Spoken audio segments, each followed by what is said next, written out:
Tick. I'm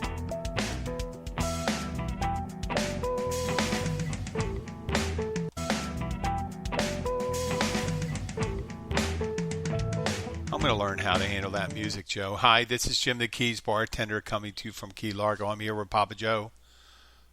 Hey Hi. guys. Hey, we're on the verge of 300. It's the 300th episode. I don't have anything special planned because I figure just to put out a decent podcast is probably the goal on that. And I know I can script it or non-script it, but there's plenty of material out there because there's a lot of stuff going on. And you're living it too, Joe. So you're down here. Yeah, So we'll we are. start. Yep. It's Everyone knows how things are going in their neck of the woods.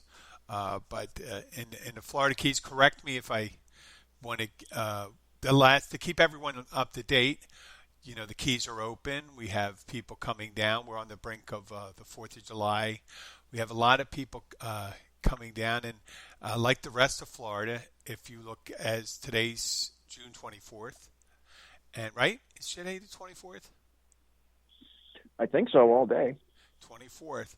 And we're about 2 weeks away, from a little less than 2 weeks away from the 4th of July. And then we have a big thing called lobster mini season where they allow people to come down for a little less than 40 hours from sunrise to sunset over 2 days to take 6 lobsters a day, right? Is that it? Right, before the commercial season starts. Before the commercial season starts, and never really get, you know, in quieter times years ago, kind of made sense when there weren't a lot of people snorkeling or going in water or scuba diving and stuff like that. But since so much recreational diving and stuff like that, the mini season has gotten to be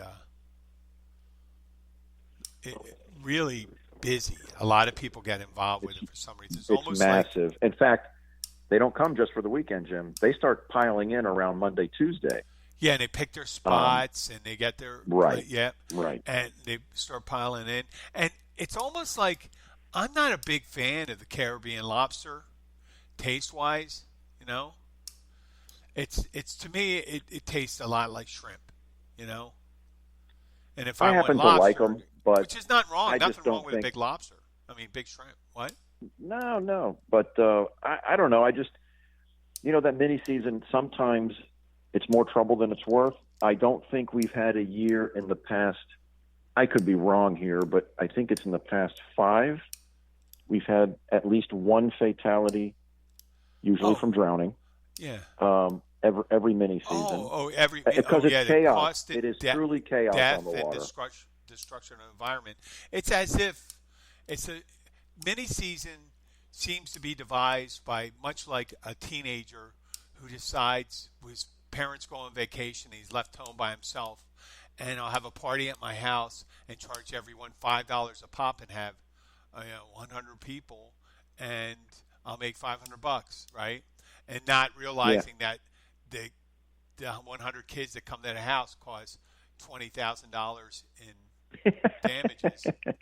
In the end, you still got your $500, and you're dealing with all the bullshit afterwards. I'm like, that's kind of mini season in a nutshell, right there.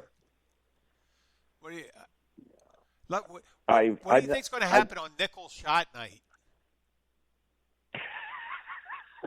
What the fuck's the matter Chaos. with you?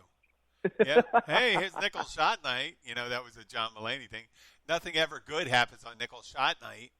No. People And that mini season's kind of like that. come in for nickel shot night, and it could be 25 cents, 50 cents, $1. I'm sure, like up in the Midwest, it's like $1 shots, or 50-cent shots, and just throw some fruit juice and stuff like that in, but nothing's good. I mean, it's great for this idea. People have a limited understanding of marketing. It seems like. In what way? Well, like they treat lobster season or anything like something they could give away It's like they're like heroin dealers. And I said, all I really need to do is create a customer base, right? So the 1960s, 70s dealers just handing out 80s, handing out heroin. This will make you feel good. Try this, try shooting this, try doing it. You try to do, right? Right? Yeah. It won't matter if we win or lose. You'll have a good time. Yeah, what the fuck? We're just coming here and you go like this. And then all of a sudden, I need some of that shit. And then you got a customer for life, right? Just keep that ticket booth open year round. Yeah, but that doesn't work with everyone. The heroin model doesn't, it's the Groupon method. It's the 2-for-1 method. It's the, what is that? TGIF Fridays or whatever that one that does the 2-for-1 or, oh God, unlimited appetizer. That I don't know if it's you go like this. It's a great one thing. of them does it. It brings people in. Well, what it does is brings in cheap motherfuckers in there. Okay, because the people that really take advantage of that, you make your money on booze at these places. When you have a liquor license, you make your money on the booze. The food's there in order to ensure that you have a liquor license. You have less thing, and stuff like that. You just sell. That's where your biggest profits are. Your biggest profits are in booze, right? Well, if we want to draw the parallel to mini season, I mean, the biggest profits are rentals. The hotel industry, food. Yeah. What I'm trying to say, and every year, you're trying to increase. It's a mini season is like a marketing thing to like. It's almost like that temporary thing. It's so basic in its marketing idea. You know what? We'll give as many lobsters as you want because only 6 a day. Like most people are listening. They go out, they put them in the cooler, and then they go back out again. They're pigs. They're pigs. You ever see people at an all-you-can-eat buffet? You know how much food is thrown out besides the food? It shouldn't be, because all you can eat buffet. If they don't eat all the food, you're supposed to throw it out because you're not supposed to reuse that stuff. Almost most states, I think, but people just take too much. Especially Americans, they just take too much. They're greedy. They take more than they need. Yes, and that happens during mini season. What you said is true. They'll come in with their limit, empty everything out, and then they'll go out again as if they've never been out, and they'll limit up again. And of these individuals, I'm not saying everyone's doing that. I'm saying it doesn't take but a few dozen to do it, and you deplete. The people that abuse it don't abuse it by one. You know what I mean? No. There's 4 or 5 people the on the people boat. that do it, adhere to it, always adhere to it. Even that extra one. But the people that are going to take more are going to take so much more. Right? I agree. It's like, oh, don't worry. You can, your wife and family's good with me. I'm only a little bit rapey. You're rapey. You can't be trusting a guy that's rapey. People over nickel shot night, all you can eat things. People just overdo it. They overdo it. That's we used to have. They did it on cruise ships. They had the cruise ships. They had to start pricing them out because they had too many problem drinkers come in there and stuff. They made it.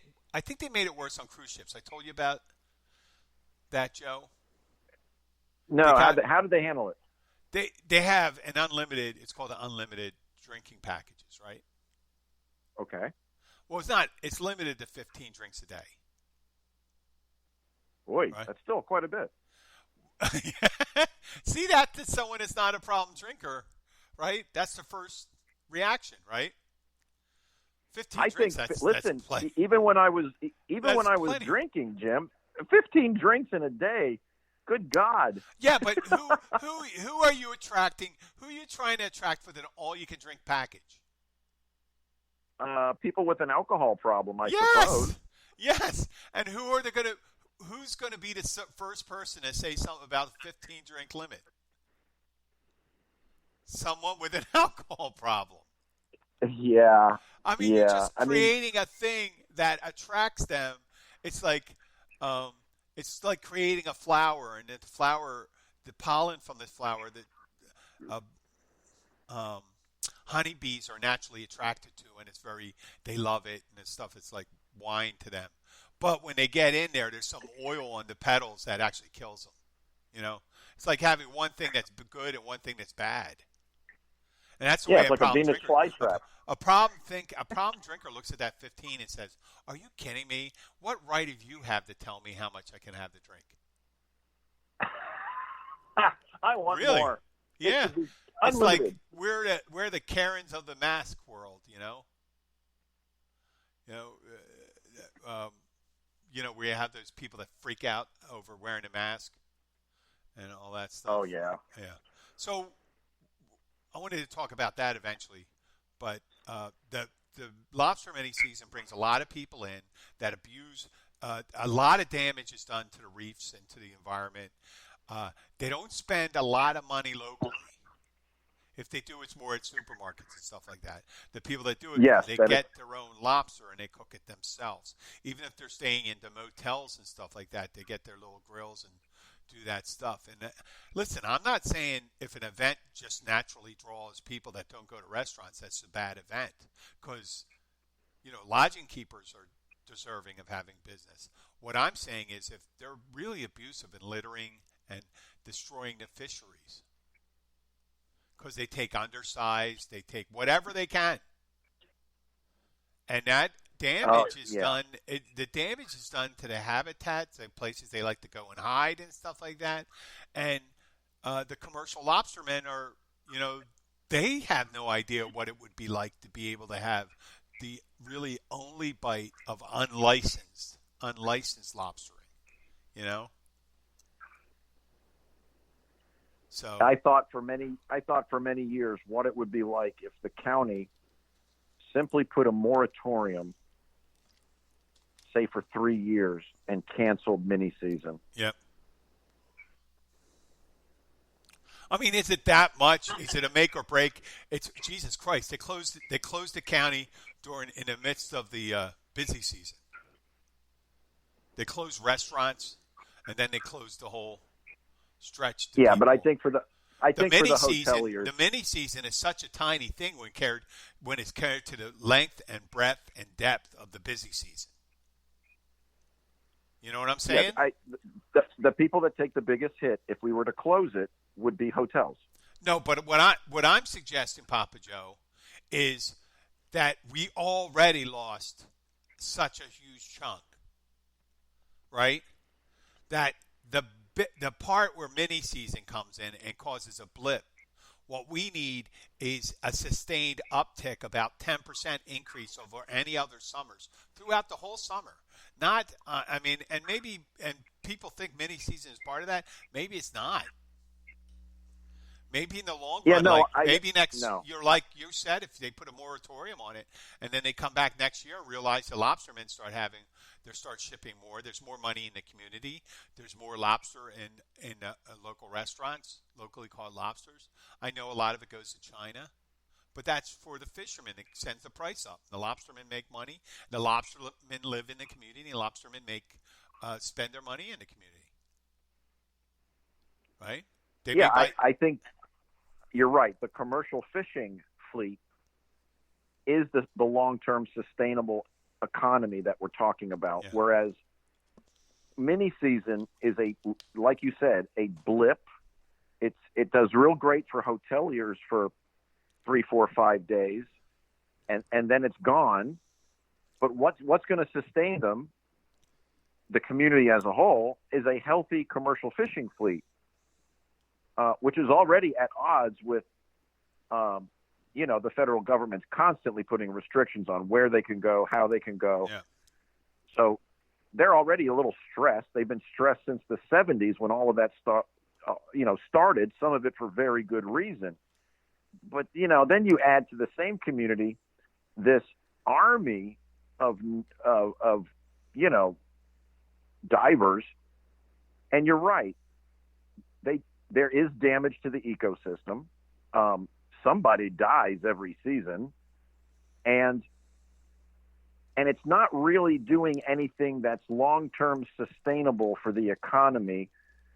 It's just a temporary infusion, and I would kind of like to see it stop, not forever, but I'd like to see a moratorium for a while, like for 2 or 3 years, and just give some breathing space to the ecology, which every indication is COVID and the lack of traffic on the water, the lack of use, had a profound positive effect.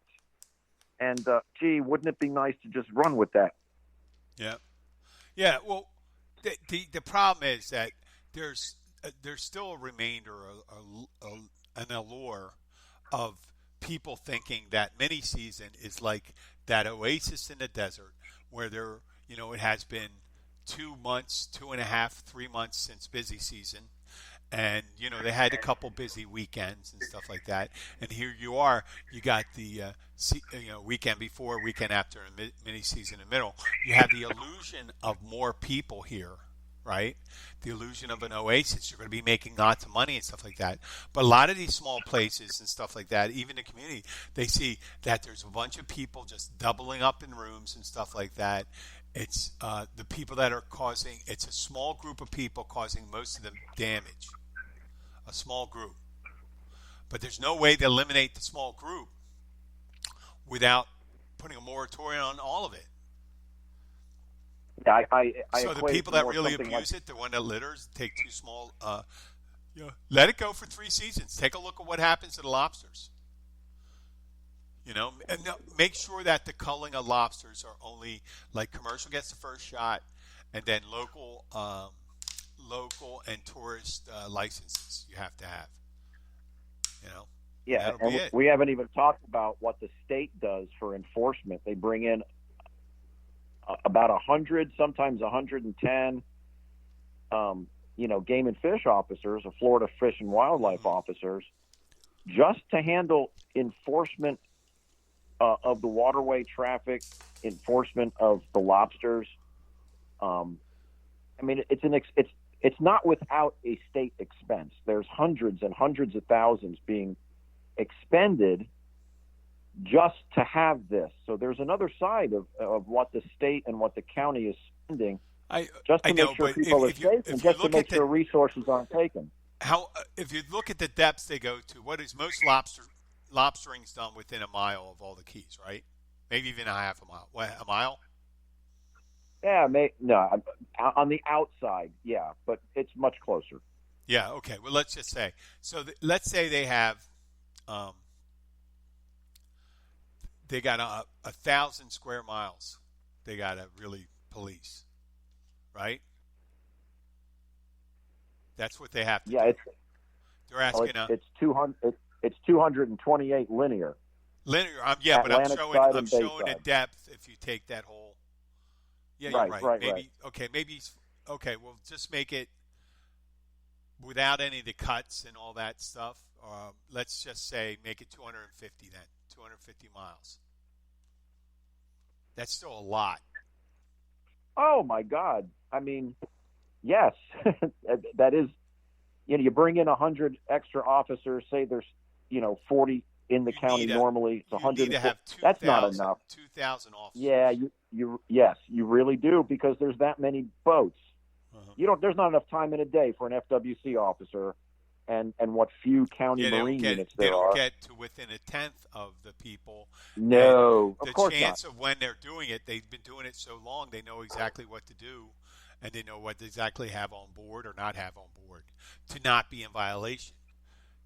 The FWC officers should just be, they should have, like, for 1 year, they should do 1/10 on the water and 90% on the docks. Well, in a county with docks behind every house, that's hard to do. Yeah, I know. The docks between, or maybe have them right. But you can station them at inlets. No, you just inlets. station them at the inlet. In the yep. canal system. But listen, let's talk about that real quick. That's hundreds upon hundreds of canal inlets. Yep. Again, you're talking about a state and a county that's going to have to expend really an unbelievable amount of money Hence just the moratorium. to have a mini season for 2.5 days. Yeah, hence that the mini season is maybe not too much resource dependent and not enough Well, it is. resource It is. producing. And people really like it, obviously. It's like the gold rush. Everyone gets out to get their little, amount of gold, and they go back. But greed takes over. We can do this again. And so there's, some of that goes on. But I have a feeling this mini season is going to be so busy that a lot of people are really going to not want to see mini season for a while. I just have a feeling it's going to be busier than normal, and it's normally ridiculously busy. I don't know where they get where's the impetus for maintaining it when someone doesn't want it. But folks, it's not about people coming down here and enjoying it. It's just the people that they're from down South Florida, and they're not. The people. There's a lot of people that come from out of state. That's not their deal. They come down to just grab a couple lobster for the idea. But there's people it's just their lifestyle taking too many. So you can't tell me how much it takes. But that's it for that. Let's get on to the mask thing. It's still going back and forth, Joe. I swear to God, I'm going to tell brief my story. I have someone saying to social media, I keep on saying, I don't wear the mask in order to protect me. I do it to protect you and my fellow workers. And people come out.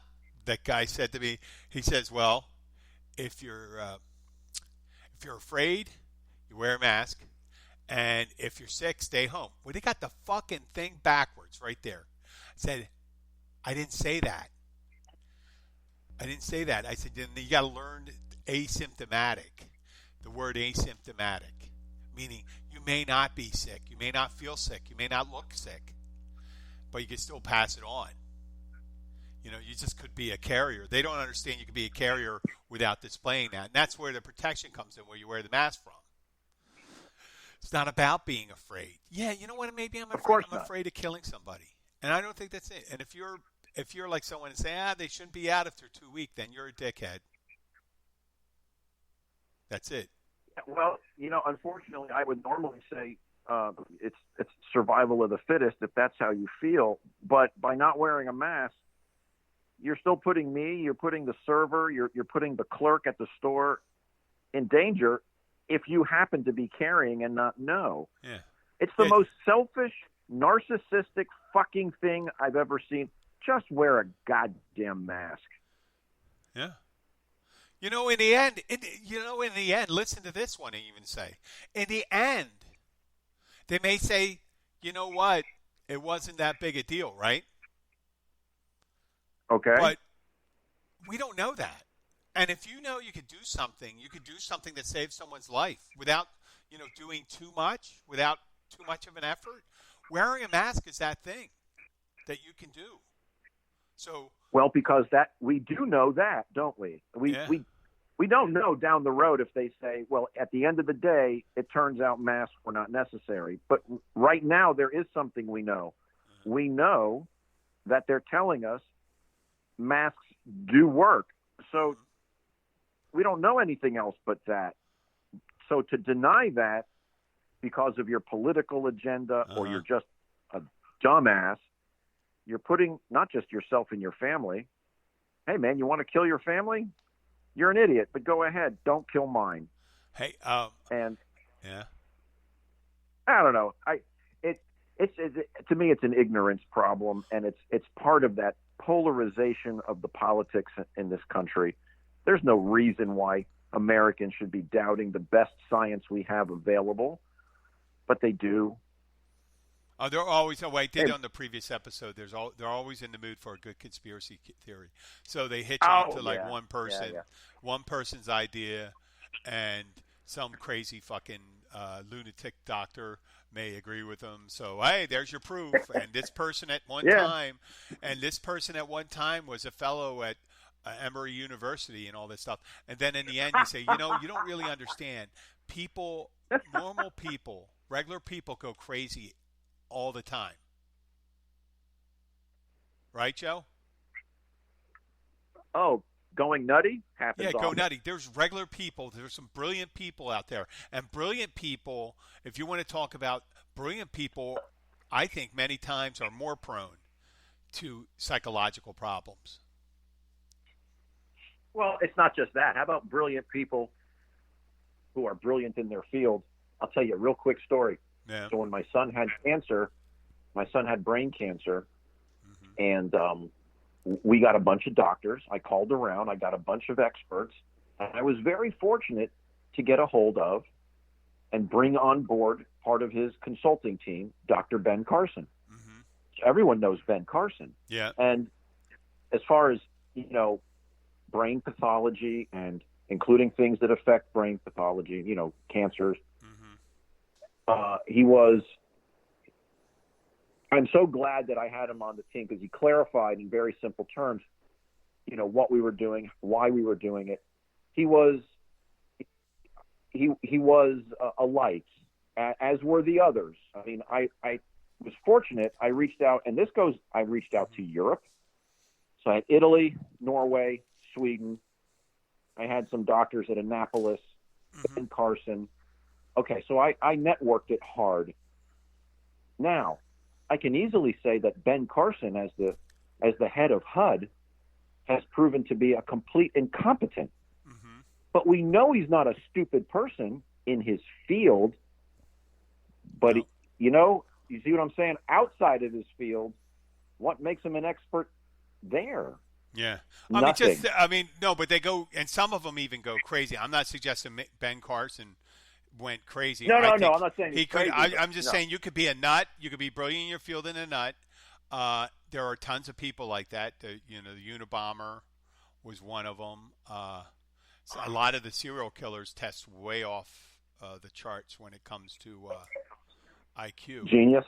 Yeah. Yeah, and, of course. And there are people that are really good at things and in their life, and they're really like Benjamin Franklin. You think he'd be universally known as an inventor, political philosopher, you know what I mean? All these things. Pervert. But he was a total pervert. Absolutely. Pervert. And he wasn't the guy to do that. And then, like all of the greatest, John F. Kennedy, John F. Kennedy was a womanizer. There's everybody, and we're going to find out later. You'll find out, Reagan or some weird stuff will come out. The Secret Service can't stomp out all the stories. Clinton got all his stories out, but you don't know half the stories about the other presidents. It's just amazing. Yeah. But so you got all these people arguing for something, and they take from don'twearmask.com. They'll take something, and they'll ignore everything. What do they think? There's some kind of agenda. There's some kind of agenda for doing it. And going buy your Trump mask then. Wear your Trump mask if you need to. And on to that, he had that wonderful, last Saturday, he had his big shindig. And now he's just going to be booking he's booking tiny venues. Like, I saw him, he was speaking at one that looked smaller than my high school auditorium. I gave a speech to more people in my auditorium than he did the other day. So they just said, just making sure there's room, and then it'll be like the small room at the Topeka, Kansas Holiday Inn. They'll say, well, don't book the big room. They got an insurance thing. We're going to book Trump in the other one. And then he spent some of the time at his rally talking about, he dedicated a certain amount of time to walking and drinking water. 9 minutes, 38 seconds. Oh my God. That he just so that 9 minutes, 38 seconds. Yep. So I call this episode Mr. Sippy Cup. Not that he was I think I want to add to the din of people that think this guy is ridiculous. And then the people that think he's great are ridiculous also. It's just funny that they think that he could be great when he, with all the stuff he does, everything he does. Oh, he's unconventional. I mean, would you have said that if Ronald McDonald ran? He's unconventional. He wears clown makeup, but he's the president of the United States, right? Yeah. Or I'm not so sure unconventional should ever be used as a serious political attribute. Well, unconventional could be like they don't take money. It could be the positive one. They're unconventional. They're doing this to accomplish a goal, and then they want to quit. You know what I mean? So No, I would rather use terms like honest, sincere, yeah, and, but and operating within the original intent of the convention of what makes up the American politics. Yeah. The ideal of way. See what I'm saying? That's where my mind goes to say, oh, he's unconventional. Oh, so he's going to break all the norms. Those norms are there for a reason. Maybe some need to be looked at and changed, but by consensus, for fuck's sake, that's what drives the country. So, yeah, to get back, you're going to sit there and try and justify why I can't sip water. Maybe he needs a big straw, or maybe that sippy cup. A sippy cup. A sippy cup is brilliant. If the listeners view, if they want to just go a Trump sippy cup, or you could put a MAGA sippy cup. They are selling MAGA sippy cups, which is funny awesome. that they did that. I think they did it. I think they came out with the sippy cups before they started noticing that he has a problem drinking water. He had to probably practice all day long. He didn't practice his speech. He's not going to fucking practice his speech, but we're going to talk. They should have gave him a ramp to walk down, and gave him like 10 bottles to walk up to and drink. Out of one. Oh my God! Can you imagine? It'd be great without grabbing the other one, and then all of a sudden, like one of them, he'll like 7 through. He'll just throw the water right in his face, and just go in his face. Exactly. And he goes, I knew this would happen. And with his soaked front of his jacket, he goes walking out of this the arena and never heard from any person ever again. Oh, we can only be so lucky. That would be the end of it. Someone doing something that squirt water in his face when he picks it up. That would end the Trump presidency. You know that? I got water on my tie. I have to. Or if someone dropped, the Trump assassination thing, right? You wouldn't have to kill the president, right? You wouldn't even have to hurt him. Spill water on his tie. Put water on his tie. Drop a Mentos in his Diet Coke. Walk by, and you're talking to him, and someone sits in, and he's sitting there, and he has this big bucket of fried chicken, right? He'll die of flatulence. Oh, yeah, no. It just like this sits there, and then someone just sneaks in and drops it. It creates a Rube Goldberg machine where it flips off the guy's. It's hidden in his lapel pin, and it rolls down his sleeve, and it goes on to the corner of the Kentucky Fried Chicken thing and skips off the edge into the Coke in front of and they have a video camera in there, and all of a sudden they see Trump reacting to a fountain of soda come on him. That would end his presidency for him. But then again, maybe not, because the Eagle chased him. The Eagle is a good one, right? Yeah. The Eagle coming after him. I mean, there's so many awkward pictures of that guy. So, it's all fake. I'm like, why? Why would anybody create any additional more fake videos of this guy if they made any? Well, they got one of them that's the best, in my opinion, and that's the toilet paper on the shoe going up to the helicopter. The toilet paper, the tennis playing Trump. With the brown stain on his pants. Oh, yes, my God. Yeah. The hair blowing, the bad tan line. Yeah. The makeup on the collar, his orange makeup. Yeah.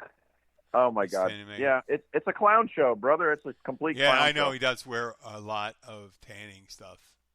Tanning bra. I'm surprised he didn't buy out Bandit Soleil or something like that. Be fucking great. But those sippy cups, when I saw that MAGA sippy cups, I'm thinking, oh my God. Oh, we made a mistake. That's the worst one, They should it'd be funny, like, if they created a Trump, the inset dolls, the Russian inset dolls. I bet, and now they have it. They have a Trump and Putin one. You ever seen that? No, but oh my God, how sad is that? Yeah. Do they really have them? They do it on purpose. There's, first people did it to celebrate Trump, and then they realized, oh, that's bad. And then people that are against Trump said, well, that's the perfect thing to get me because that's the symbol of him being an idiot. So it's, Yeah. it's universal. If you're going to, I mean, just because you get a flag doesn't make him great, you know? Of course not. They could put, you could put Pee Wee Herman and create a religion out of him. Why don't you? You might as well. Right? All the way you Rubenism. worship. You could create the most degenerate person out there. Pick a degenerate person, Papa Joe. Pat Robertson.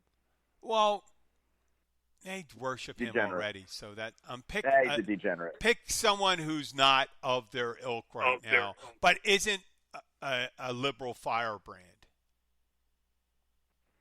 Is not a liberal firebrand? Yeah. Someone who's kind of neutral, but society or culturally, they're a drag. I don't know. Rand Paul. Not a politician. Because Trump wasn't one. An opinion leader, not a politician. A real common one that everyone seems to not like. No, someone who's the base. Like, you wouldn't think of anybody. You wouldn't think of them. I'm saying you could turn anybody. Let me take Britney Spears, right? And take her and tie her in with some Maharishi or something like that, or Scientology, and she starts saying things, becoming a wise woman, right? Why not John Travolta? He's a Christian Scientist, isn't he? Yeah, but he's too crazy. Isn't he too crazy? But Trump was too crazy too. Yeah. Let's go with John Travolta. You make him come in and starts delivering a message like Ralph Macchio, right? Ralph Macchio. How about Ralph Macchio? Who was the guy? Was it Ralph? Was it? No. You're thinking of from the TV sitcom that kid who became a super Christian. No. I'm talking about Chachi. Chachi's not a super Christian. He's super Republican. The super Christian guy is someone else. He's yeah, you're right. So Chachi. Well, here's the Mr. Sippy cup. We should have gotten a bunch from it. I'm not going to buy it. I don't want to increase unless I know it's going. Every one you buy a MAGA Sippy cup goes against the defeat of Trump. I don't think so. MAGA's. No one's going to buy a MAGA thing unless they're true believers. Okay, Papa Joe. We almost got 40 minutes. I like to keep them under an hour now. So everyone should go out and buy a sippy cup. Everyone should. Well, no, but it depends on where the profits go. Why not? Where the profits go. I don't want to give them money either, but I love the idea of that sippy cup. Oh, really? Oh, that'd be perfect. Again, if there's something, I know. But they're selling like 20 at a time. I don't get it. Why would you buy 20 sippy cups? You got like a preschool? What the fuck? Yeah, I don't know. But then again, in all fairness, all your toddlers have to drink sippy cups. In all fairness, Joe Biden, he may need a dribble protection cup. Wow. Making fun of his age. He's 2 years older, right? For what? 2 years older than Trump.